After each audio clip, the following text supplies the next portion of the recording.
Dalam debat, Anies Baswedan bilang saat ini rakyat tidak percaya dengan proses demokrasi dan minim sekali ada oposisi. Menanggapi pernyataan Anies Baswedan, calon presiden nomor urut 2, Prabowo Subianto mengatakan Anies menjadi gubernur DKI adalah contoh berjalannya demokrasi karena saat itu diusung oleh oposisi. Mas Anies.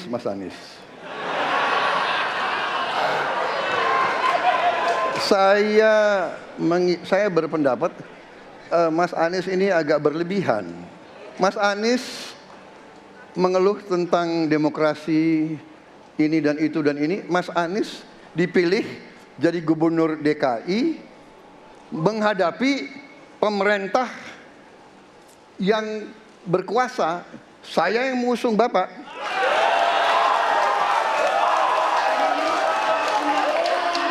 Kalau demokrasi kita tidak berjalan, tidak mungkin Anda jadi gubernur.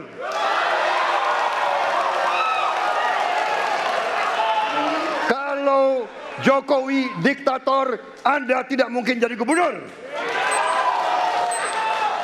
Saya waktu itu oposisi, Mas Anies. Anda ke rumah saya, kita oposisi, Anda terpilih. Waktu habis. Ketika kita menghadapi sebuah proses demokrasi, di situ ada pemerintah dan ada oposisi. Dua-duanya sama terhormat.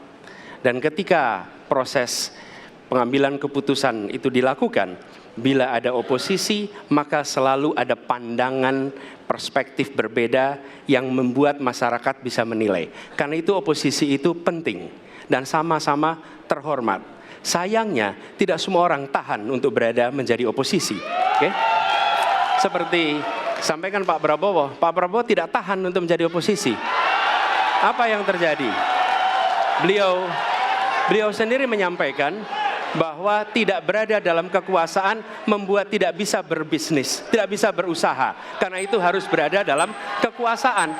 Kekuasaan lebih dari soal bisnis, kekuasaan lebih dari soal uang, kekuasaan soal kehormatan untuk menjalankan kedaulatan rakyat. Baik.